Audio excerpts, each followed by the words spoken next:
अधर्मी बनके नहीं थक सकता, ये मेरा दावा है। रिपीट करता हूं, धर्मात्मा को कोई अधर्मी बनके नहीं थक सकता। हिम्मत ही नहीं किसी अधर्मी में, किसी अधर्मी की ताकत नहीं है जो किसी धर्मी को ठग ले। यदि आपको अपने धर्म में कभी विश्वास हो तो इस दुनिया से कभी मत डरना महानुभाव, पापियों से कभी मत डरना, अधर्मियों से कभी मत डरना। बस शर्त है तुम्हारे पास धर्म होना चाहिए। यह फैसला आप कर लो, यह फैसला अपन स्वयं करेगा। यह फैसला अपन को स्वयं करना है कि मेरे पास धर्म है कि नहीं। यदि धर्म है, अधर्म कभी भी जीत नहीं सकता। धर्म भली सूली पे चढ़ सकता है, लेकिन धर्म को कभी सूली लग नहीं सकती। धर्म के लिए अग्नि कुंड में डाला जा सकता है, लेकिन धर्मी कभी जल नहीं सकता।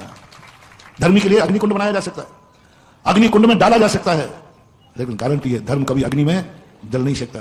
जैसे विदेही सीता के लिए अग्नि कुंड तैयार हुआ था कि नहीं, कूदने का आदेश हुआ था कि नहीं, कूदी कि नहीं, लेकिन धर्म था।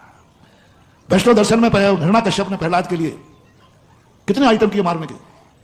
अंत में कह रहा है हिरण्याकश्यप की जो बहन थी होलिका, उसको एक वरदान था कि उसे अग्नि जला नहीं सकते। एक वरदान था कि अग्नि में वो कभी जलेगी नहीं। तो बहन से कहा, बहन ये प्रहलाद तुझे बहुत चाहता है, इसको किसी प्रकार लेकर के तू अग्नि में बैठ जा और तेरे साथ बैठ जाएगा। होलिका ने भाई की बात मान करके बैठ गई, ध्यान में बेटे को लेकर बैठ गई। इधर हिरण्याकश्यप ने सारे के सारे लकड़ियां लगाकर आग लगा दी। उनका बहन तू तो जलने वाली नहीं, ये जल जाएगा। लेकिन होलिका जल गई और प्रहलाद बच गया। वरदान छूट गया धर्म के सामने। धर्म था प्रहलाद के पास, आत्मा में धर्म था प्रहलाद के पास। होलिका जल गई, प्रहलाद बच